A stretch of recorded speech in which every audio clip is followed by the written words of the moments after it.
Tahaka ny Roly Mercia dia tsy ho ahafahan'ny fitsarana mihitsy Ray Sara Zaivola na dia nona ny anarany fanisy-Soerinaivo araka ny fampanentenana natao taminy azy noho ny fahafantarany ny raharaha maloto rehetra ao amin'ny fitondrana ho ifanisy-Soerinaivo tao amin'ny pejy Facebook ny androany. Mahalala ny tsiambaratelo ny mpitondra manomboka ny amin'ny Prime Ministre sy ireo ministra isan-tsokajiny mantsy i Ray Sara Zaivola izay irakiraka na poste 10 mpanao fanelanelanana na intervention an'ireo mpitondra fanjakana ho ihany koa i Maître Yanitra Razafy tao anaty fandaharana miara-manonja androany. Raha samy mametraka ny aiainy amin'ny tena mety isiny ny fidianana amin'ity taona ity Rivotra Kotovao sy Serge Razafy-Mahova dia manolo-kevitra ny anaovana tetezamita tsy mihoatra ny herintaona mba hatomombana ny fanomanana ny fidianana kosa ny olona teo aloha Dr Jules Randriamaolsan. Ity mpikambana ao amin'ny ACSA ity izay nilaza vavonina ireo olona sy mpikambana tao amin'ny filan-kevitra ambony ny tetezamita teo aloha anohana izay kandida ametraka ny fitsinjaram-pahefana tena izy sy tsy hanakadra olona noho ny valifaty politika. Nahazo fandrarana tsy mahazo miditra eto Madagasikara intsony ilay influenceur vahiny Dylan Thierry raha ny fanambarana iombonana natao ny ministeran'ny mponina, ny filaminana anatiny, ny ministeran'ny raharaham-bahiny, ny ministeran'ny adi-tany ary ny ministeran'ny filaminam-bahoaka androany tao anatin'ny fampiantsony ny mpanao gazety izay nataon'izy ireo. Misy ny fanadihadiana misokatra momba ny vaovao mivoaka maneran-tany momba azy amin'ny fikasana nondrana zaza malagasy antsokosoko izay amidy 10 alina sy €100 ary tsy nahazo fankatoavana tamin'ny fitsarana malagasy ny anantanterahana izany raha ny nambarany ministry ny filaminam-bahoaka androany. Irakiraka na poste 10 mpanao fanelanelanana na intervention an'ireo mpitondra fanjakana i Ray Sara Zaivola hoy Maître Yanitra Razafy tao anaty fandaharana miara-manonja androany.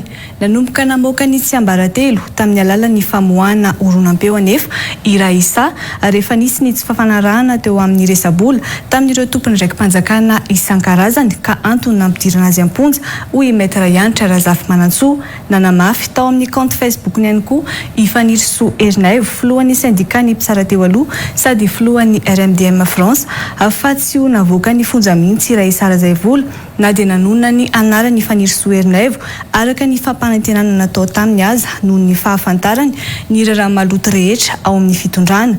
Raharaha fanodinkodinana vary milanja 505 taona any orinasa Phoenix ary Nozaraina tao anatin'ny tetikasa Vaditsinjo nandritra ny Covid-19 no tena ambadiky ny fanagadrana any Ray Sara Zaivola ho hatrany Soerinaivo ny andindinjara.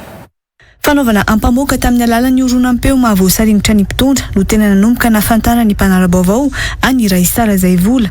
Ny ministry ny fitsarana teo aloha Imbikery Laza no isan'ny lasebatra voalohany tamin'ny horonan-peo nisy ny feony nivoaka ny 3 Febroary 2024. Na efa nampidirina amponja vonjomaika aza i Ray Sara Zaivola ny 4 Febroary 2024 dia mbola nanapoaka horonan-peo vaovao hafa indray herintaona taty aoriana ny 17 Febroary 2024. Tompona andraikitra ambony eo amin'ny fitsarana ao Anosy sy ao amin'ny ministeran'ny fitsarana indray no lasibatra tamin'ny horonan-peo io. Irakiraka na poste 10 ny mpitondra fanjakana mpanao fanelanelanana na intervention manomboka any amin'ny Prime Ministre ka hatrany amin'ny ministra maro samihafa i Ray Sara Zaivola hoy Maître Yanitra Razafy tao anaty fandaharana miara-manonja androany. Irakiraka na poste 10 ny mpitondra fanjakana tinge Ray Sara mpanao ny basse besogne ary mpanao intervention amin'ny ministra maromaro fa tsy ministra anankiray fotsiny, tsy ministra ny fitsarana ray, tsy ministra ny fitsarana fotsiny fa ministra maromaro ia hatrany amin'ny primature ary voalaza ny Ray Sara tao anatin'ny horonan-peo izay niteneniny reny hoe za zao miaraka amin'ny Prime Ministre le miaraka aloha samy manao an'izay interprétation miaraka ahoana moa fa samy manao an'izay interprétation fa izy tenina no niteny hoe za zao miaraka amin'ny Prime Ministre tsy rarahako daholo zany zavatra rehetrarehetra zany. Rehefa nisy anefa nisy fanarahana dia lasa namoaka ny tsiambaratelo ny mpitondra i Raisa hoy Maître Yanitra Razafy fa itony Raisa tony no mpanao basse besogne an'izy menakavy mpanera ary maka vola etseroa manera amin'izany hoe ho avoaka anaty fitsarana ianao na hofahana amin'ny fitsarana ianao na ho avoaka any fonja ianao dia misy isasahana le vola dia rehefa tsy mifanaraka intsony satria resabola le izy ka mbola misy resakafa koa ankoatran'le vola fantatry ny olona zany zavatra zany dia izay tratra farany teo Raisa dia ny any sisa fiarovatena ny raisa dia mamoaka ny secret rehetra hoan'ny olona rehetrarehetra ka io efa faty any izy dia hoe matesa raha havana dia hitantsika ny zavatra mitranga rehetrarehetra zay. Resaka fangatahana vola 10 miliary nataon'ny tompona andraikitra ambony tao amin'ny fitsarana sy tao amin'ny ministera ny fitsarana takalo ny famoahana amponja ny raisa no votoanto ny oronampeo nisy ny feo ny raisa Razaivola nivoaka ny 17 febroary 2024. Rehefa niparitaka oronampeo io dia nanirakolona tany amin'ny raisa ireo voakasika tao anatin'ny oronampeo io ary niangavy ny raisa anonso ny taratasy fifanekena fa ifaniry Soerinaivo no naniraka azy teny an'ireo ampamoaka ireo raha ny fanazavana nentiny ifaniry Soerinaivo tao amin'ny page Facebook ny androany. Rehefa nivoaka ty zatra ty dia nisy olona zany tonga tany amin'ny raisa nampanao désaveu anazy hoe soniavo ty taratasy ty hoe ifaniry Soerinaivo nampanao anao an'io zavatra io. Inona keny dirako deja aloha raha zavatra enitsika eo tsy eno mihitsy ny genre hoe ohatra hoe zay saraisa ve no miresaka tenena zao aiza ny afantarako an'izany tantara rehetrarehetra zany, aiza ny afantarako an'izany, tsisy olona fantatro ireo olona resahany rehetrarehetra ireo fa fotsiny forsena zany raisa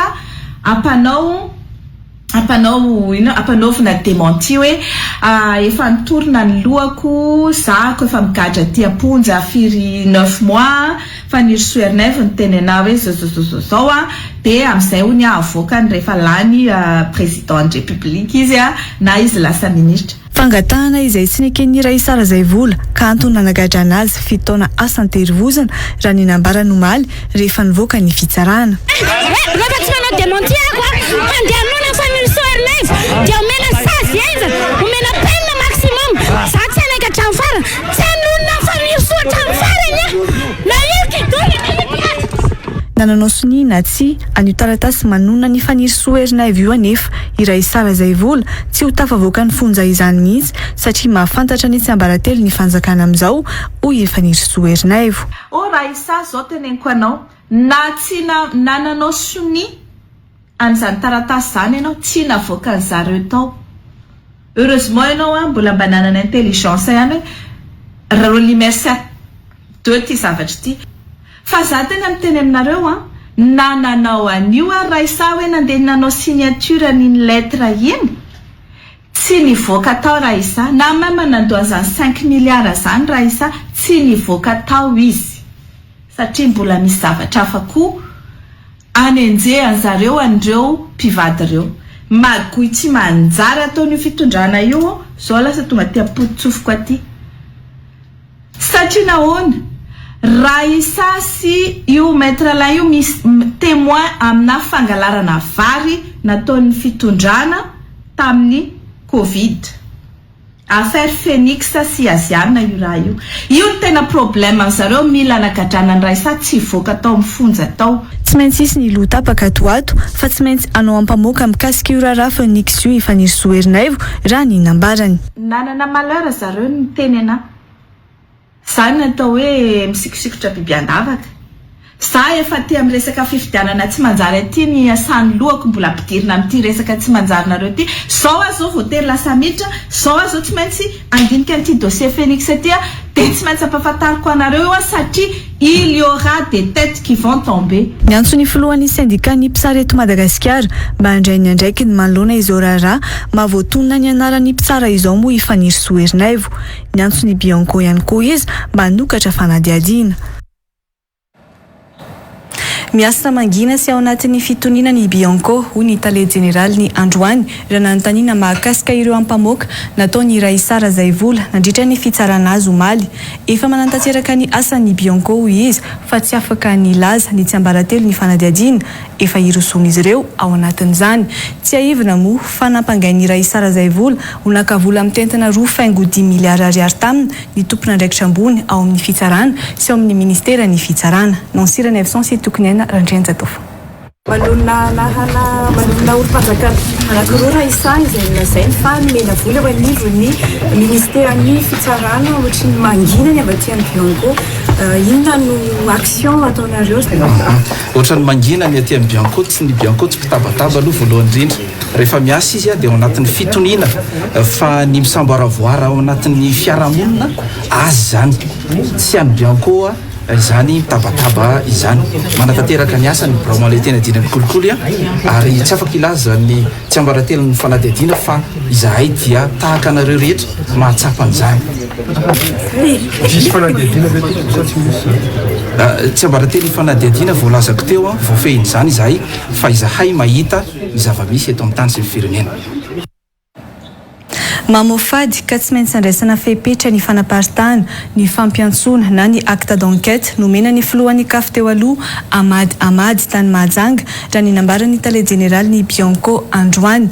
Tsy fampiantsona ny vahoaka rehetra ho any amin'ny Bianco anohana olona izay voalaza fa voaroroy anatina rarairay akory hoy izy no nataon'ny Bianco azo eritreretina ho fitarihana fikominy ny zavantranga tany Mahajanga iny ka tsy maintsy anokafana fanadihadiana raha ny nambarany. Sy tokony randrianjatovo atrany. Mandika lalàna ny fanaparitahana ny taratasy fampiantsoana alefan'ny Bianco ho ny Tale Général ny Dibro miady amin'ny kolikoly ity androany.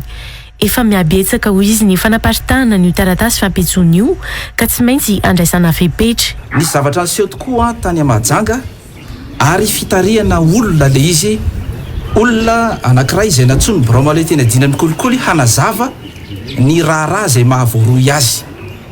Mazava ny any anatin'ny fiantsona ary ny fiantsona tompoko dia acte d'enquête. Ny fanaparitahana ny ray acte d'enquête ireny any anatin'ny tambazotra serasera dia mamoa fady. Tsy maintsy isy fepetra aloha voalohany indrindra raisina amin'izay satria be loatra ny fiantsona raha nareny acte d'enquête izay tsy avy aty any Braumale tena dinan'ny kolikoly ny namoaka azy. Tsy maintsy andraisana fepetra. Tsy midika fiantsona ny vahoaka andehanoana ny olona atao fanadihadiana any amin'ny Bianco akory ny taratasy fampiantsoana ho ny Tale Général ny Bianco. Rehefa ny olona eo amin'ny fitondrana ho izy no atao fanadihadiana dia tsy mitondra olona eny amin'ny Bianco izy ireny. Ny fiantsona tsy fiantsona ny vahoaka rehetra ho any Braumale tena dinan'ny kolikoly hanohana olona anankiray na roa zay voalaza fa voaroy ao anatina raharaha anankiray. Mazava zay aloha voalohany.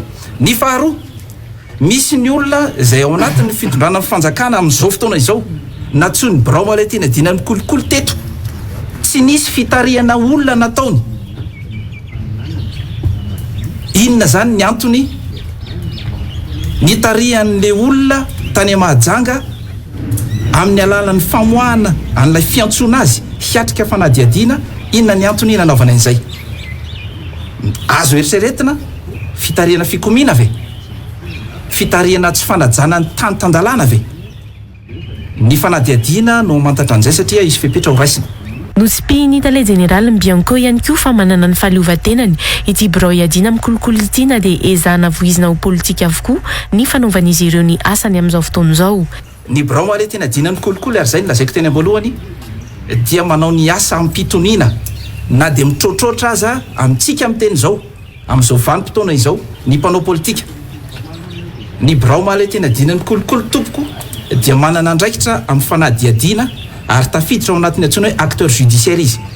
Tsy acteur politique izy ka hosotosotonina ary tsy manaiky hosotosotonina na izy na lafikery avy aiza na lafikery avy aiza fa manatanteraka ny asany na dia ao anatin'izany fitrotroarana zany ary fiarahamonina mba ahitana ny marina dia miasa izy ampitoniana averiko ampitoniana na iza tezitra na iza faly ao anatin'izany. Zay ivina moa fa tonga nanotrona sy nanohana ny filohan'ny CAF teo aloha Amady ary ny lanja sora-baventy ireo mponina atao Mahajanga ny talata roa May lasa teo nandritra ny fotoana nampanantsoana azy teny amin'ny Bianco Mahajanga.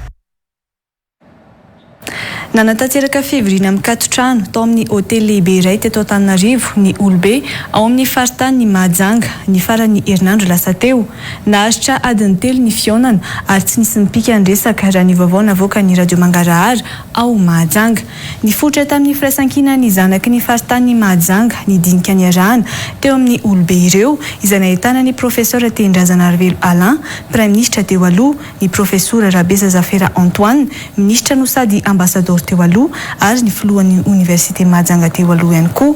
Nandray anjara tamin'ny fionana ihany koa ny filohan'ny HCDDED Pierre Lenoble, ny ministry ny fahasalamana teo aloha Ahmad i Baonouro Henri Victor izay conseiller suprême de la révolution ary ny ministra teo aloha ihany koa raha ny vaovao voaray hatrany.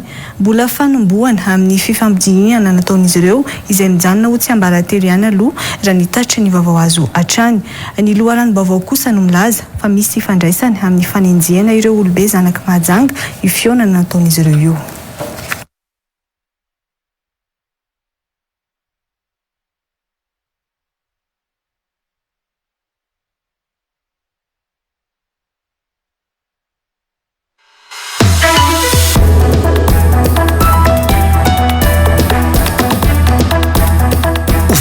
Fandarana l'invité du jour anio Zoma Fahadimy ny volana May taona 2024 aoriny ny fampahalalam-bavao amin'ny 6 ora alina eto amin'ny Real TV Madagascar. Andriamatoa vavao Benjamin solom-bavambahoaka teo aloha, loholon'ny Madagascar teo aloha, CST teo aloha iresaresaka mahakasika ny fahitan'ny raharam-pireneny sy ireo raharamafana amin'izao fotoana izao, ny taloha sy ny ankehitriny ary ny fanaovana politika. Anasanana wari narakizana. Araka izany dia vaovao Benjamin solom-bavambahoaka teo aloha no vahiny Gasikara Fenso ao anatin'ny fandarana l'invité du jour harainao riny zao fampahalalam-baovao izao. Fahotizatsika kosa ny antsipriam-baovao. Tsy feno fepetra ahafahana mametraka fifidianana milamina eto Madagasikara hoy ny mpamakafaka politika Serge Zafmaova. Nanamafy kosa ny mpandrindra nasionaly ny antoko HVM Marivo Rakotovao fa ny mpitondra no mbola milalao ny fikarakarana ny fifidianana amin'izao fotoana izao ka mahatonga ny lafiny arabola sy ny fikarakarana ny fifidianana mbola ho baraingo. Mba ahafahana manomana tsara ny fifidianana dia isan'ny manolo-kevitra ny ametrahana tetezamita eritaona ny ACS izay ivondronan'ireo loholona teo aloha saingy tsy tetezamita natao izarana seza ho an'ny mpanao politika fa gouvernemanta teknisianina anendrenan'ireo avy amin'ny mony pirenena hoy Dr Jules Andria Maolsan. Mendrika zafina tsimna sy ianjara kotony rainy. Tsy mbola mazavatra amin'izao ny mikasika ny lafiny arabola anatanterahana ny fifidianana ka mahatonga ny fanontaniana mipetraka raha tena iroso amin'ny fifidianana tokoa ny fitondram-panjakana amin'ity taona 2024 ity hoy ny mpandrindra nasionaly ny antoko HVM Marivo Rakotovao androany. Mipetraka amin'ny baraingo satria ataon'ny fanjakana fangalapery ametrahana mihitsy hoe izy no milalao manao izay tiany ataony amin'izay fikarakarana ny filazana momba ny fifidianana. Voalaza teo hoe ny arabola fa hoeritaona latsaka sady zay tsy hita inona ny arabola hoentina manatanteraka an'izany. Sa tonga tokoa amin'ilay tenin'ny CENI hoe ataontsika amin'izay misy eo io fa nilobava tamin'izany ny CENI sy nilaza ihany koa hoe tena sarotra ny isian'ny fifidianana raha ohatra tsy ampy ny toe-bola. Zany no mitranga amin'izao fotoana izao ka hoana moa ny tsy aya miampy ny hoe tsy manana fahasahiana fitondram-panjakana milaza ny daty anaovana azy. Ohatrany tampoka tamin'ny zareo ilay izy tsy nomaniny ve fa nahinina ve inona ny tanjona tia natongavana tonga amin'ny tanjona tia iriny ve izy amin'izao fotoana izao ka aneho hevitra hoe tsy vonona fa tsy maintsy ahembotra ny fitondrana ny fifidianana. Dia anazy ny mamaly an'izay. No mafisiny Serge Zafmaova fa mampiseho ny tsy fahavonona ny fitondram-panjakana sy ny CENI amin'ny fiatrenana ny fifidianana amin'ny taona 2024 ity ny mbola tsy namoahan'ny gouvernemanta ny daty fifidianana hatramin'izao. Hatramin'izao no mbola tsisy daty ofisialy aloha ny fifidianana. Name daty ny CENI hoe 9 novembre ny premier tour. Fanontaniana mipetraka. Vonona amin'izany ve le CENI io? Zavatra hita aloha mikorotana amin'izao fotoana izao ny resaka ny fisoratana anarana any anatin'ny lisy mpifidianana. misy zavatra be deaibe manana ia efa mahita ihany koa ny vondrona iraisam-pirenena fa tsy feno ny fipetra isian'ny fifidianana milamy mety Madagasikara matotsy mbola namoaka famatsim-bola ho an'ny fifidianana hoy Serge Zafy-Mahova. azadino 147 millions de dollars raha sy diso nameny communauté internationale nanaovana fifidianana farany tamin'ny 2024 am'tiry zareo tsy volona me vola misy dikany ane zany dikan'izany hoe tsy feno ny fepetra isina fifidianana milamina dia aleny zareo tsy miosy takosina amin'ny fanjakana malagasy satria tsapany zareo zany hoe tsy feno ny fepetra isina fifidianana milamina.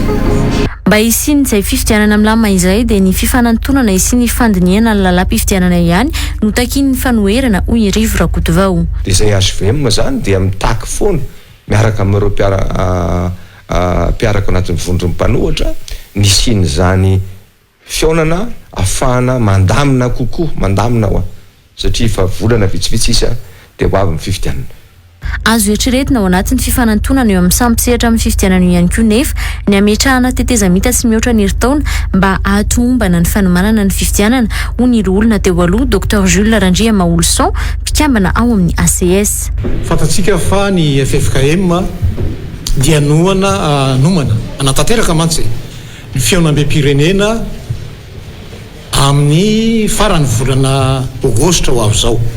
Zay dia mino maromarona sy matoky fa aorina ny fionam-be zay karakaraindreo ray aman-dreny ampanareo dia tsy maintsy isy zavatra goavana mivoaka ka mety azo eritreretina amin'izany izay le hoe zay le teteza mita fa saingy zao kosa ho anay ACS zany raha ohatra ka tsy maintsy ho tonga amin'izay tanjon'izay dia tsy teteza mita izarana seza ho an'ny mpanao politika fa raha ohatra ka misy gouvernement petraka eo dia hoy izay hoe alao ny avy amin'ny société civile ary tsy tokony araka voalazako teo tsy tokony ahatra amieritaona dia efa tokony vita zany rehetra zany.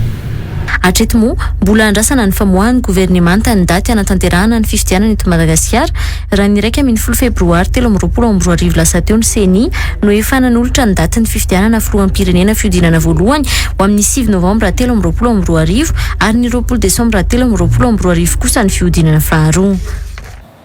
Ahina ny iverenan'ireo tsy fanarandalana rehetra efa niseho tamin'ny fifidianana no tanterahina farany teto Madagasikara raha tsy misy ny fanavaozana ny lalam-pifidianana amin'ity taona ity hoy ny KMF Knoe nambarany fa manomboka amin'ny andin'ny fahatelo ao amin'ny lalam-pifidianana dia efa tsy mifanaraka amin'ny zava-misy intsony amin'izao fotoana finiavana politika mihitsy no tsy misy amin'izao fitondrana izao hoy Robert Namerson satria tsy hita ao anatiny ity lahadiniky ny antenimieram-pirenena ity akory azy ny fanavaozana izay lalam-pifidianana izay nanamafy ny tokony tsy maintsy anatanterahana ny fifidianana eto Madagasikara ihany koa ny KMF Knoe mendrika Razafinatsima sy Anja Rakotonoray. Efa ela no nitaky sy nampatsiahy ny ilana ny tokony hanatsarana ny lalam-pifidianana ny fikambanana KMF Knoe fanabeazana olom-pirenena raha tiana ny anana fifidianana milamina sekeny rehetra ary andraisany rehetra anjara hoy ny filohany Robert Namerson. Hita fa miakely nefa ny heritsika ho an'izay fanatsarana ny lalam-pifidianana izay amin'izao fotoana izao hoy ny filohan'ny KMF Knoe. Araka ny hitantsika zany tamin'ny talata teo no nisokatra ny fivorian'ny parlemanta malagasy dia zay natonga ny fanambarana androany hoe miakely ny heritsika na ny sansy ny amin'ny hisian'ny fanatsarana ny lalàna momba ny fifidianana eto Madagasikara. Zay le lazainay hoe tsy antony hafa fa ny finiavana politika no tsy ampy amin'izao zava-misy izao zany. Mandeha mandresaka hoe io nge ny lalàna nataon'ny fitondrana teo aloha, io nge lalàna ny atretsika fifidianana hatramin'izay dia fantanina valinay azy moa dia le hoe ary ny lalàna momba ny fananantany nga tsy nataon'ny fitondrana teo aloha fa manina no avaozana ary lalàna momba ny minina ve nga tsy nataon'ny fitondrana teo aloha fa manina no avaozana sa avaozana ve izy mba ahitana tombontsoa kokoa ka tsy avaozana ny lalàna momba ny fifidianana satria zay no ahitana tombontsoa kokoa. Ahina ny iverenandreo tsy fanarahandalana rehetra tamin'ny fifidianana teo aloha raha tsy misy izay fanavaozana ny lalam-pifidianana izay hoy ny Robert Namerson. Ny ahiahin'ny fikambanana zany dia tsotra raha vao tsy misy ny fanatsarana ny lalàna momba ny fifidianana ireo tsy fanaran-dalàna rehetra hita tamin'ny fifidianana cycle électoral teo aloha zany hiverina indray amin'ity hiampy vaovao hiampy tsy fanaran-dalàna vaovao. Mbola olana ihany koa nefa etsy-ankilany ony KMF Knoe ny tsy mbola fisiany teti-bola mazava anatanterahana izay fifidianana eto Madagasikara izay. Tsy antony ahafahana mampihemitra ny fifidianana nefa ireo rehetra ireo ony filohan'ny KMF Knoe. Io moako mahatonga le fanontaniana hoe isy fifidianana ve ty isany tsisy. De zay zany teny foana misy ny fifidianana. Zay zany tsy misy fotoana eritreretanay mihitsy hoe tsisy fifidianana eto. Misy ny fifidianana. Anjarany zay nge le volonté politique resantsika e. Efa fantatra nge fa isy fifidianana amin'ity e. Ny fanaovana budget nge tsy hoe any ministèren'ny budget any manomana le budget fa maka ny vinavina avy any amin'ny département sy ny androm-panjakana rehetrarehetra. Tsy fantatsika hoe taiza moa nampisan'le hoe 100 millions 100 milliards le banga fa ny antsika zany ny ambaran'ny KMF Knoe zany dia matoky ny fitondram-panjakana zay ahitany vola io fa aminay zany tsy excuse ny tsy fampiambola ilazana hoe tsy hisy ny fifidianana noho ny tsy fisiam-bola. Nanamafy ny sy ny fifanantonana eo amin'ireo mpisehatra rehetra manodidina ny fifidianana moa ny KMF Knoe tao anatin'ny fanambarana navoakan'izy ireo. Vonina anohana izay kandida metraka fitsinjaram-pahefana tena izy ny fivondronan'ireo olona sy mpikambana tao anatin'ny filan-kevitra ambony teteza mita teo aloha na ny ACS raha ny fanambarana nataon'izy ireo androany. Olona tsy hanao valifaty politika sy anagadra olona noho ny antony politika ihany koa no tokony rotsaka hovidiana hoy ny ACS. Nanamafy ny anatanterahana ny fanarenana ifotony na n'ireo fondation de la République moa ny ACS tao anatin'ny fanambarana nataon'izy ireo androany. Mendrika razafina tsy masy anjara kotony rainy.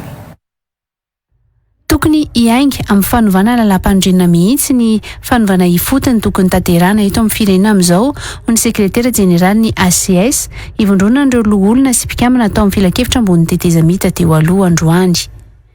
Tsy ny lalam-pifidianana ihany no tokony avaozina fa ny lalàna rehetra efa lany andro ary tsy mifanaraka intsony amin'ny vaninandro ankehitriny.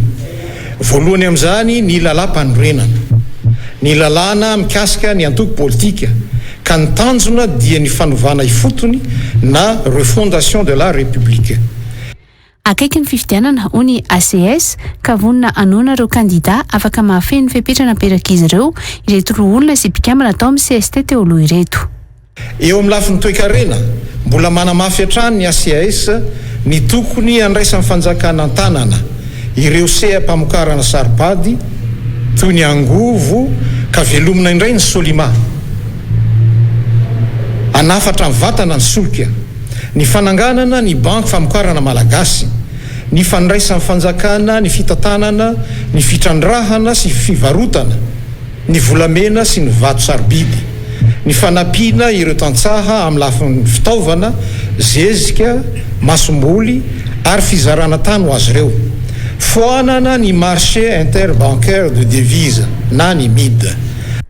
Manamafy ny fanarenana ara-toe-karena tokony apetraka eto Madagasikara ihany koa ny ACS raha ny fanambarana nataon'izy ireo androany io.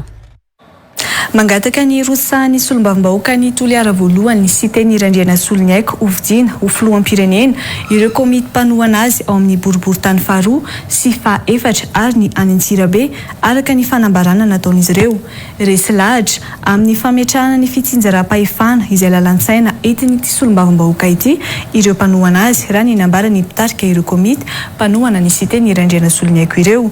Nanentana ny mponina anaramaso ny anarany anaty listim-pifidianana ihany koa ireo komity mpanohana azy ireo nandritra ny fijoroan'ny komity mpanohana ao amin'ny boriboritany faharoa sy fahaefatra ary ny ao Antsirabe izay nijoro ny farany herinandro lasa teo. Ny fanadihadiana mahakasika izay. Tsy ho afaka hampandrosoan'i Madagasikara raha tsy tafapetraka ny fitsinjaram-pahefana tena izy vo izy ny siteny Irandriana Solonyaiko ao anaty hetsika miavatoro hoy ny mpitarika ny komity mpanohana azy ao amin'ny boriboritany faharoa omaly. Décentralisation effective na ny fitsinjaram-pahefana tena izy tsy afaka handroso isika raha tsy zay no atao ampiarina eto Madagasikara ary henontsika amin'ny reny teniny renina zanaiza toerana andehanana dia hoe ny 2% ny budget national ihany no ampiasaina ho an'ny vahoaka malagasy fa ny 98% dia gerevan'olo tokana izay zavatra zay no anisany maharesy lahatra anay ato anatin'ny 2e arrondissement ary hitanay fa izay ihany no lalantokana hampandroso an'i Madagasikara. Vaindondra rano ny komity mpanohana ny sitendrandrena solonyaiko ao anatin'ny boriboritany faefatra kosa ny fanentanana ireo mponina anaramaso ny anarany anaty lisy-pividianana raha ny nambara ny komity mpanohana azy ao amin'ny boriboritany faefatra. Efa mitety fokotany manentana ny mpikambana foana zany zay akekiny mba anaramaso ny anarana eny amin'ny raopokotany tsirairay avy. Mitaky ny rotsahany sitendrandrena solonyaiko hovidiana ho filohan'ny pirenena araka izany ireto komity mpanohana azy ao amin'ny boriboritany faharoa sy faefatra ireto. Manoloana ny fidangany vidim-piainana zay efa tsy zakany vahoaka malagasy intsony izahay comité de soutien cité natao anatin'ny 2e arrondissement dia mangataka ary miangavianao Andriamatoa Filoha handray anjara ary hirotsaka ho fidina ho filoham-pirenena amin'ny fifidianana izay ho avy eo manaraka eo. Mangataka anao zahay Andriamatoa sitendrangena solonyaiko tery ny mba hirotsahanao ho mpifaninana ho filoha pirenena malagasy amin'ny fifidianana manaraka zay ho avy eo. Mangataka ihany koa zahay eto amin'ny 4e arrondissement sy ny Tananarivo renivohitra ny andraisanay ny miavatoro eto Antananarivo fa efa vonona tanteraka ny ekipa eto amin'ny 4e arrondissement. Efa mielipatrana manerina ny distrika fito sy commune fito amby valopolo ary fokotany miisa 1,940 ihany koa amin'izao ny komity manohana ny cité ny randriana solonyaiko any amin'ny faritra Ivakin'ny Akaratra raha ny fanambarana nataon'izy ireo ny alatsinainy teo. Resy lahatra amin'ny fampandrosoana entiny ity solombavambahoaka ny toly ara voalohany ity ireo komity mpanohana ao Antsirabe araka ny fanambarana izay nataony. Resy lahatra tanteraka zahay fa misy ny rivo vaovao mitsoka eto amin'ny firenena izay mitaky fanovana rafitra mahomby sy feno fitiavan-tanindrazana ary mitondra fampandrosoana ho an'ny malagasy rehetra sy ny faritra tsy ankanavaka. Araka izany mangataka anao zay Andriamatoa sy tena rena solonyaiko mba hirotsaka ho fidiana ho filoham-pirenena amin'ny fifidianana manaraka ho avy eo. Raha toa isika rapa-kevitra apiditra amin'ny maillot présidentielle dia resy lahitsika fa hoe io ny olona mafeno fepetra ary io nitondra fivavahana ngezabe Madagasikara nefa lasa filoham-pirenena.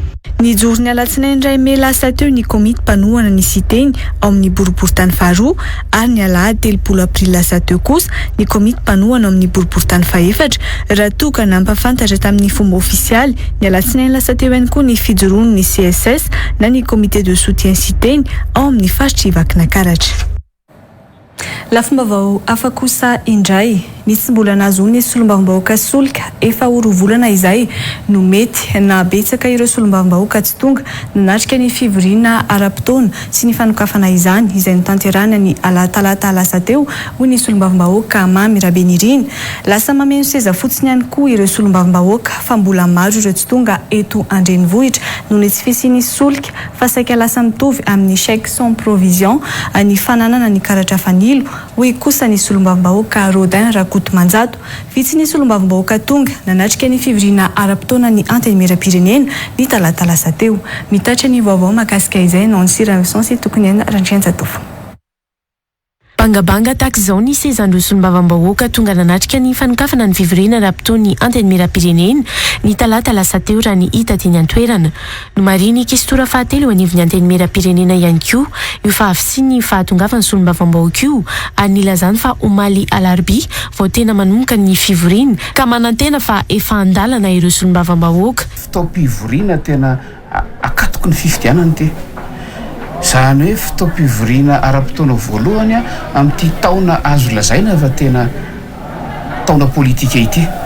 Kanefa vitsivitsy aloha ny tonga amin'ny tamin'ny fotoana fanokafana fa ny zava-misy tsy azo afenina aloha amin'izao fotoana izao dia efa herinandro maro efa volana vitsivitsy no efa tsy nahazo ny anjara solika intsony eto anivon'ny anteny miram-pirenena ny solombavambahoaka ary iverina fa anisan'ny tsy afahan'ireo solombavambahoaka niakatra ara-potoana hamonjy zao fivoriana zao satria tsy moramora ny niakatra avy any amin'ny faritany any avy any ambanivohitra any tsy moramora mihitsy satria amanitsy sy amanapitrisany nisolika ilaina vao tafakatra eto Antananarivo.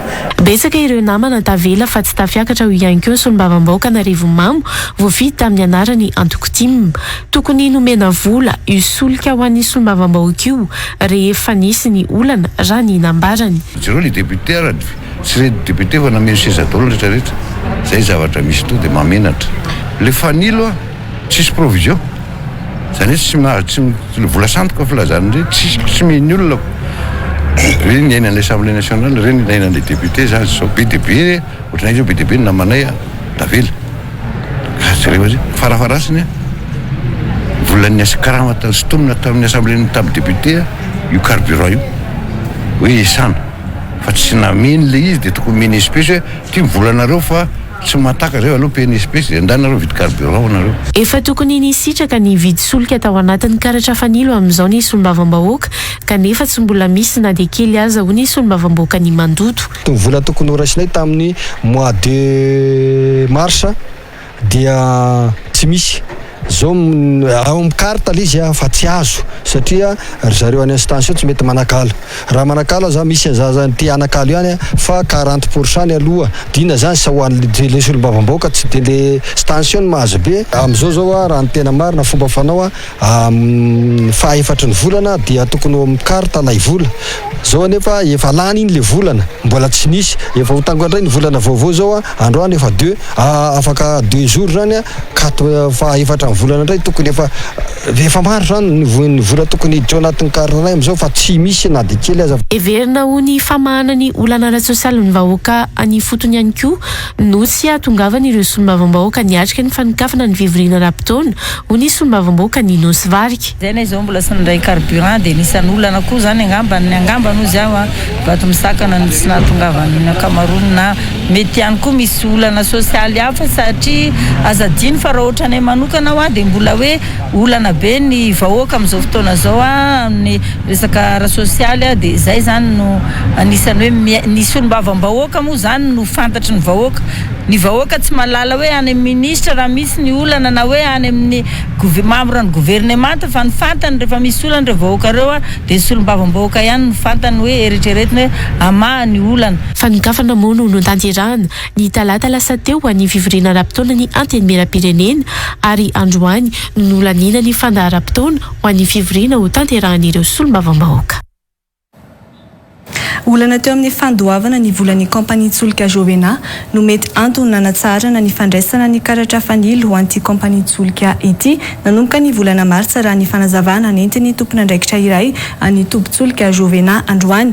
Isaky ny 3 volana mantsy ny fanjakana no manao ifandoavana ny volan'ny kompania solika io kanefa efa nisy ny elanelana heritaona tsy voaloha ny volan'ny kompania solika iray antony nanapahany fohy be hevitra tsy andrainy ny karatra fanilo raha ny fanazavana nentiny.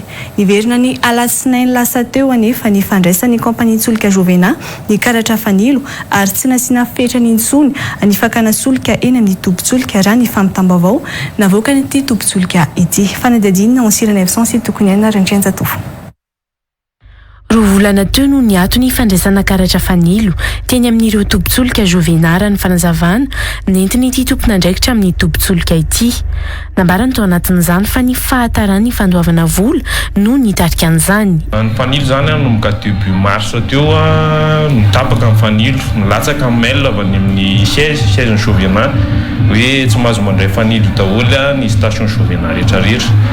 Dia niezaka namantatra ny antony ammo zay station zany hoe inona ny antony dia resaka problème le paiement fanjakana amin'ny Jovena siège satria tokony manao paiement fahafantarako anazy tokony isaky ny 3 mois ny fanjakana manao paiement any amin'ny Jovena dia efa nisy ekara heritaona zany le izy dia zay nahatonga ny Jovena napakevitra hoe mijanona daholo ny fanilo ny spectre zany eraky ny Jovena rehetrarehetra.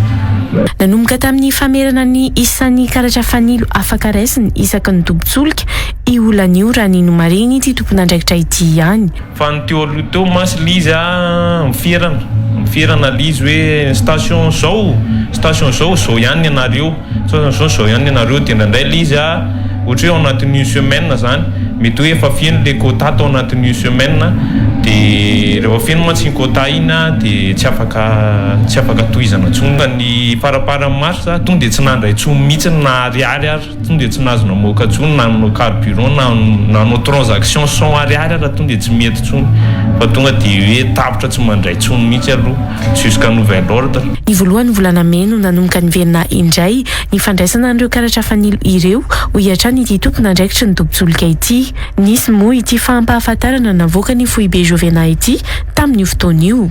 Isan'ny voalaza tao anatin'izany fampiatoana ny famerana ny solika afaka alaina amin'ny alalan'ny karatra fanilo. Io zany tsisy hoe plafond tonga fotsiny tobilanao no carburant le karata fanilo juste hoe anaovana carburant anaovana chato amin'ny boutique hivitanana gaz ny ohatran'izany fa iny zany tsisy plafond fa tonga fotsiny tobilanao dia manao plein. Iny tsisy hoe plafond hoe 1 million d'ariary ohatr'izany fa tonga ny tomobilanao mety hoe 500 000 ariary ngely lany plein tomobilanao dia efa matao foana le izy tsisy limite. Everina ho misy kazy anatin'izao fiverenan'ny karatra fanilo izao kosa ny mpandinika ara-politika Ertina Rasoamiarimanana nambarany mantsy fa ireo tompon'andraikitra ny tombontsoloka no tena mibaby ny vokatry ny tsy fahandoavan'ny fanjakana ny volan'ireo tombontsoloka. Nanome tsirom-panantenana ho an'ny mpiasam-panjakana sy izay mampiasa an'izany le izy. Zavatra hita nefa ny zavatra marina dia izao ny gérant station no mibaby ny vokatry ny tsy fahafahan'ny fanjakana manefa n'le vidina solika. Ny olantsika eny tsisy le vola fa tsy hoe solika omena amin'ireo mpiasam-panjakana no tsy misy, tsy ny distributeur no mifampiraraha mivatana amin'ny fanjakana fa ny gérant no mamaty solika ny fanjakana. Dia ny zavatra mampalahelo moa zany dia tsy mandeha araka ny tokony izy le karta fanilo ary raha ataoko hoe raha ny siosion-dresaka mandeha moa dia hoe mba ahafahana mampifalifaly an'ireo député izay miatrika ny session amin'izao fotoana izao. Efa manomboka miverina mandray ny karatra fanilo avokoa moa tamin'ity herinandro ity ireo kompania antsolika. Tafiakatra any amin'ny 500 tapitrisa ariary ny vola tsy voalohany Jirama amin'ny famokarana herinaratra ao amin'ny toby Idelec sy Mahitsy Hydro ka nanapa-kevitra ny ampiato ny famokarana herinaratra ao amin'ny toby mpamokarana Sainy Votra sy Maroantsetra ary Farantsana Mahitsy nanomboka androany ny orinasa Tozy Green mandrapa voalohany trosananan'izy ireo ny Jirama raha ny taratasy navoaka n'ity orinasa ity ho an'ny ministera ny Angovo sy ny Jirama ny Telme lasa teo. Ho fiarovana ny tombontsoan'ny orinasa no tena antony nandraisana izao fanampahan-kevitra izao raha ny nomariny tao anatin'ity taratasy ity izay novaliany taleny kabinetra ny ministera ny Angovo sy ny akoranafo tao anaty tambajora serasera fa tsy ao io aparitaka io fa tsy marina mitatra ny vaovao makasika izay nansirana evison. Natsarotry ny orinasa Tozy Green nanomboka androany tamin'ny ora maraina teo ny fanodinana ireo tobi-pamokarana herinaratra mandeha amin'ny rano ao Sainy Votra Maroantsetra ary Farantsana Mahitsy raha ny taratasy voasoniny alarobia Telme lasa teo ary niparitaka tao anatin'ny tambazotra serasera androany. Tafiditra ao anatin'ny tsy azo anoharana na situation de force majeure izy ireo amin'izao fotoana izao raha ny fampafantarana nataony ka tsy afaka ny anohy ny fampidinan'ireo ivitoerana mpamokatra herinaratra amin'ny alalan'ny rano ireo intsony raha tsy voaefa ny Jirama avokoa ny trosa.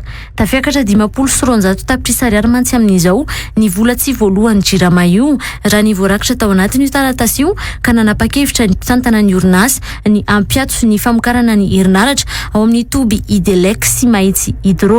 Tsy maintsy nyroso tamin'izao fanapahan-kevitra izao ny orinasa na dia efa niantso fifampiresahana maro tamin'ny Jirama aza ho fiarovana ny tombontsoan'ny orinasa izay mizaka ny vokatra izany amin'ny alalan'ny karama sy ny sosialin'ny mpiasa, mizaka ny fanarahana ireo fepetra ho fiarovana ny tontolo iainana ary ho fiahina ireo vola ny indramin'ny orinasa any amin'ny banky sy ireo tompony petrabola eo anifiny Tozy Green Madagasikara raha ny voarakitra io taratasy io. Nambaran'ny ministera ny Angovo sy ny akoranafo kosa nefa taoriany fiparitahan'ny vaovao io androany fa taratasy efa talohan'ny fiaonana sy ny fifanarahana ny tsisy ny fahatapahan-jiro io taratasy misy manaparitaka io fa tsy nampiarina akory izany. Efa nisy ny fiaonana sy ny fifampiresahana ary ny marimaritra iraisana ka tokony hanazavan'ny tanjona tiany atongavana ireo izay manaparitaka ity taratasy ity ho ny ministera ny Angovo. Mbola nampiany taleny kabinetra ny ministera ihany koa androany tao anatin'ny tambazotra tserasera ny fanamafisana ny tsy mahamarina io taratasy ny paritaka no mariany Odon Marius Randriany aina tao anatin'izany moa ny hoe iza no mahazo fahafinaretana eto amin'ny firenena amin'ny fanelezana tsao sy vaovao tsy maripotitra io ary nanamariany hatrany fa tsao ny famoahany vaovao io. Lafomba vao afa-kosa indray namoahana fandrarana tsy hiditra ny sistany Madagasikara ilay mpanakanto vahiny Dylan Tiry raha ny nambarany ministry ny filaminam-bahoaka androany na tsy mbola nitondra zaza mihitsy aza mantsy ity teratany vahiny ity nandritra ny fidirany indroa sy ny fivoahany indroa any Madagasikara dia fantatra fa efa voatona ihany koa fa hikasa anangan-jaza malagasy amin'ny fomba tsy ara-dalàna. Efa nanaovana fanadihadiana lalina moa ity raharaha ity taorian'ny vaovaon'ny paritaka amin'ny sehatra iraisam-pirenena izay nilazana azy ho manao fikasana hanao fanondranana zaza malagasy any ivelany ary namoahana didy tsy afaka miditra eto Madagasikara intsony raha ny valandresaka ho an'ny mpanao gazety ny ombonan'ireo ministera misy adimy androany. Mendrika Razafinatsima sy Anjara Kotonoray. Ny volana janoary 2024 Dylan Tiry influenceur avy any Luxembourg izay malaza maneran-tany nandalo teto Madagasikara. Ny ilany atsimo Madagasikara ny tena noteteziny tamin'izany ary ny arahany ny aina tamin'ireo malagasy any atsimo miaina ao anatin'ny kerena andritra ny andro maromaro. Ny songadina tao anatin'io dian'io ny fampisehoana sary izay aparitany ao anatin'ny tambazotra tserasera. Nisy ny fitadiavana fanampinana nataony ho an'ireo vahoaka sy zazakely ireo izay nolazainy fa tao anatin'ny hetsika sosialy izay nataony ary nampahafatary ny zava-nisy teto Madagasikara eran'izao tontolo izao. Tao anatin'ny tapabolana nefa izay ny paritaka ny vaovao fa manao trafika na zaza malagasy no nandehanany Dylan Tiry teto Madagasikara. Raha ny oronam-peo navoaka ny mpanakanto frantsay Bombati M. Nikasany amoaka antsokisoky sy ankafetsena zaza malagasy Dylan Tiry. Voalaza tao anatin'izany fa efa nanana mpividy ireo zaza malagasy izy ary mitentina 5 alina sy 100 euro ny zaza iray. Taoriany io fandalovany teto Madagasikara io ihany koa voalaza fa nanangomola tamin'ny tranokala i Dylan Tiry ka 9 alina sy 100 euro no azony tamin'izany saingy tsy natolotra ho fanampiana akory fa ialany sasatra ao Dubai. Taoriany ireny vaovao izay nivoaka ireo nanokatra fanadihadiana ny polisy pirenena teto Madagasikara raha nambarany ministra ny filaminam-bahoaka androany. Raha ny lalàna manan-kery eto Madagasikara dia trangana saziany lalàna toy ny fanondranana olona antsokosoko indrindra fa ny famarinan-jaza amin'ny alalan'ny fananganan-jaza eo amin'ny sehatra iraisam-pirenena tsy ara-dalàna ireny. Raha natao ny fanadihadiana dia fantatra fa ny taona 2024 dia nivezivezy indroa teto Madagasikara io teratany vahiny io. Indroa niditra ny sistany izy ary indroa nivoaka ny sistany Madagasikara. Fantatra ihany koa fa tsy nisy zaza malagasy niaraka taminy nandritra ny fivoahany indroa ny sistany. Voalaza ihany koa fa nilaza hanangana zaza malagasy ara-dalàna i Dylan Tiry hoy ny ministra ny mponina ary nilazany fa mitony tena amin'ny tsy fanarahan-dalàna ity teratany vahiny ity. Dia ny autorité centrale de l'adoption malagasy na ny ACAM izay eo anivon'ny ministera ny mponina ny fiainarana sosialy ary ny fampivoarana ny vehivavy dia nandray toromarika mahakasika ny fampetona ny fananganan-jaza eto Madagasikara tamin'ny volana septambra 2024 teo iny. Ka tiana ny mampafantatra antsika fa raha nilaza nanangan-jaza Andriamatoa Dylan dia azo lazaina fa mitony tena izy amin'ny fandikan-dalàna raha ohatra ka nisy ilay tranga. Efa nahazo baiko avy amin'ny tony mpampanolo-lalàna manenjika io teratany vahiny io ny polisy pirenena hoy ny ministra androany no mariny iny koa fa voafaritra ny lalàna tsara ny fanenjehana na eto an-toerana na any ivelany. Fepetra ndraisina ihany koa ny tsy fahafahany Dylan Tiry miditra eto Madagasikara intsony. Ho amafisina ny fiarovana ny zaza malagasy ary andray ny fepetra ny gouvernemanta amin'ny tsy fahafahany io teratany vahiny Dylan Tiry io hiditra eto Madagasikara intsony. Mbola mitony fanadihadiana ahafahana misoroka izay mety ho trangan-javatra rehetra tahaka izao. Ministerany Sadimy no nanamatra ny fanambarana androany ny resaka ity raharaha momba ny influenceur luxembourgeois Dylan Tiry ity. Tao anatin'izany ny ministra ny filaminana anatiny, ny ministra ny fitsarana, ny ministra ny aditany, ny ministra ny mponina ary ny ministra ny raharaham-bahiny. No tanterana alarobia 3 Mey sy omaly alakamisy 4 Mey 2024 ny didipotra faobe no totosainy fikambanana mpanao asa soa fanantenana 5 izay tarihiny Antriniala Raoldine ny vadiny solombavambahoaka ny boriboritany fahadimy Naivo Raoldine zazalakely Amanjato no noforaina izay natao maimaim-pona tamin'izany nozaraina kilalao ny zaza raha tokana azo PPN izay ilaina amin'ny fiainana andavanandro kosa ireo ray aman-dreny ny Antsiprianzara. Zato mahery reto zazalahy kely izay haniatrika didipotra faobe ireto ary anatao maimaim-pona nandritra ny etsika didipotra faobe atao amin'ny boriboritany fahadimy ny alarobia sy omaly alakamisy. Karama ho antsika izay samy androana didipotra miaraka aminay fanantenana fahasanka ary ho anareo ihany koa izay efa nanao dia mbola anao mizandry indray androany dia mbola miratso anareo hatrany izahay. Ny fanantenana fahasanka moa dia fikambanana mpanao asa soa izahay miaina eny anivon'ny vahoaka mijery ny manahirana ny vahoaka ary manampy ihany koa ho an'ireo olona sahirana izay le hoe miaro sy manasoa vahoaka ka dia androany tokoa no fotoana ny fanomezantsika anaovantsika didipotra faobe. Nozaraina PPN toy ny savony menaka, vary, makaroni ihany koa ireo ray aman-dreny. Efa 12 taona teo no niarahan'ny fikambanana fanantenana FAF5 niasa raha efa 13 taona mahery no nanampy ny sahirana izy mivady hoy ny filohan'ny fikambanana. Ho fanampiana ny sahirana no tena tanjona napetraka tao anatiny. Didipotra ara-pahasalamana no tanterana izay araka ny fomba malagasy ihany koa. Miasa sy manasoa ny vahoaka no filamatry ny fikambanana fanantenana FAF5 tarihiny Antriniala Raoldine filohan'ny fanantenana FAF5.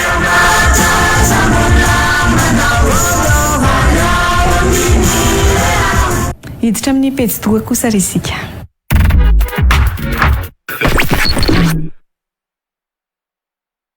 Ny avy amin'ny CAE indray no vahintsika ao anatin'ny fampahalalam-baovao amin'ny ity alina ity miarabany Madame Youl sy Monsieur Itkiny.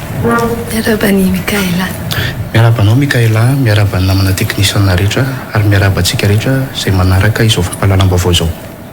Ety ampiandohana aloha dia andao ampahafantarintsika ny mpijery hoe inona zany salon CAE zany. Ie, miaraba Mikaela dia miaraba ny mpijery ny Ria TV. Ny CAE na Salon International des Acteurs Économiques dia hetsika iray ampifondronana n'ireo mpisehatra ara-ekonomika rehetra eraky ny lavalonynosy sy ivelin'ny Madagasikara izay ho tanterahana izy io ny voalohany hatramin'ny 4 volana Jona eny amin'ny CCI Vato. Inona moa zany tanjona ao anatin'izao hetsika Salon de l'économie izao?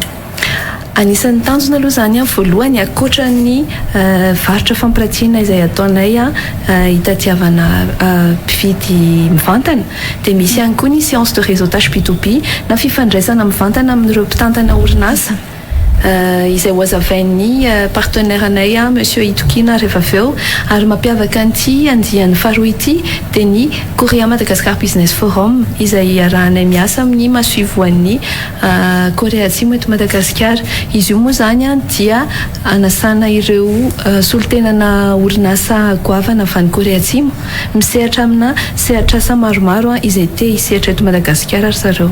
Inona moa zany tombony azon'ireo olona tonga eny amin'ity salon ity ho an'ireo mpisehatra eo amin'ny lafiny toe-karena zay to? Tombony voalohany indrindra aloha fisokafana amin'ny lalam-barotra eto an-toerana sy erak'izao tontolo izao ary faharoa fahafantarana ny tendance amin'izao fotoana izao zany hoe inona no zavatra inona ny vokatra na service mahaliana ny olona amin'izao fotoana izao ary indrindra koa fampiofanana satria misy fampiofanana ao anatin'ny CAE. Hitodika kely atao amin'ny Monsieur Itkina indray inona ilay hoe séance de réseautage B2B tompoko? Tompoko. Ny réseautage dia singa iray izay manandanja ary tsy afa-misaraka amin'ny tontolo fandrarana ka izany indrindra no antom-pisian'ny fiara-miasa teo amin'ny Riano Agency sy ny club entrepreneur étudiant du rendez-vous des entrepreneurs na ny CEERE. Ny séance de réseautage B2B dia fotoana iray ahafahanao miona amin'ireo mpisehatra, mpandrara, mpitantana orinasa matianina mba ampahafantaranao ny tenanao, ny sehatra asa misy anao ary ny orinasanao. Afaka ihany koa ianareo mifanakalo hevitra, mifampizaratra kefa fa indrindra fotoana raha io a ampafantaranao ny tolotra sy ny tinady izay misy eo amin'ny rotonta. Ny tanjona dia hoe mivoaka avy eo amin'ny io séance de réseautage B2B anao a mahazo mpiara-miasa ianao, mahazo mpiara-miombonatoka, mety mahazo mpanjifa ihany koa. Mivokany dia hivelatra ny sehatra asa sy ny orinasanao ary isy vokany tsara eo amin'ny chiffre d'affaires anao izany.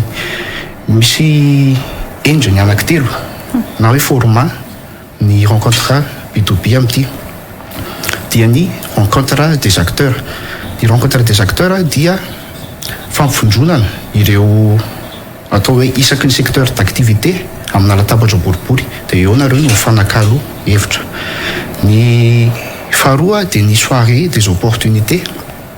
Amin'ny mahasoirée azy zany a dia ao anatina ambiance conviviale sy réseautage libre. Izany hoe mety misakafo kely, mifalifaly ary afaka mandehandeha tsy voafetra ny fotoana. Malalaka tsara ihany koa ny resaka atao sy ny atao hoe ny fotoana afaka valapatra tsara ianareo. Amin'io soirée des opportunités io ihany a dia misy ilay concours meilleur espoir malagasy d'Afrique. Io concours io a dia entina anomezan-danja an'ireo mpandrara malagasy sy ampisehoana fa maty-hanina izy ireo. Ny fisoratana anarana amin'io a dia mila mandray anjara amin'ny rencontre B2B. Ankoatran'izay hoe fampiofanana zay na ihany koa ny mety ho hita eny amin'ity salon ity, misy ihany koa hoe ny fampiresana mivantana amin'ireo izay hoe olona tonga eny sa manao ahoana? Ie, ankoatran'le varotra fampiratiana izay nitenenina teo moa zany a dia sy ny séance de réseautage B2B dia misy an'le Corée Madagascar Business Forum anaveriko teo moa zany ankoatran'iny koa dia afaka mitsidikitsika satria misy ny animation culturelle koa izay ho tanterana any hifampizarana ny kolotsaina malagasy sy ny kolotsaina asiatika izay ho hitany. Tsy ho diso anjary tsika rehetra izay mitady te hanjifa mivantana na te hitady mpiara-miasa maharitra dia ho hitantsika any amin'ny salon international des acteurs économiques avokoa ny voalohany hatramin'ny 4 volana jona izao amin'ny CCI Vato. Ho an'ireo mpisehatra raha toe-karena izay mbola misokatra ve ny fisoratana anarana raha toa ka hoe handray anjara amin'ilay hetsika io? Ie, mbola misokatra ny fisoratana anarana na ho an'ireo fisoratana anarana amin'ny varotra fampiratiana na ho an'ny séance de réseautage B2B dia aza misalasala miantso anaina misoratra anarana amin'ny page Facebook. Mety ampanarana raha ndao hoe eto ny teny fanentanana ho an'ireo olona mba ho tonga eny amin'ity salon sia io ity. Ie, ho antsika rehetrarehetra mpisehatra ara économique na olon-tsotra ianao na manana porteur de projet ianao manana projet tianao atao na mpitantana orinasa ianao na kely ny orinasanao na lehibe dia manasanao tonga any amin'ny salon international des acteurs économiques ny voaloha hatramin'ny 4 volana jona izao any amin'ny CCI Vato. Fa fotoana anankiray io ahafahanao mivelatra mivoaka avao ianao mahita ny ébauche de solution na mahita ny fomba ampandrosoanao ny orinasanao. Tapitran'ny koa ny fotoanantsika ankasitrahana reo da ny vahiny teto amin'ny fampahalalam-baovao. Mankasitraka Mikaela.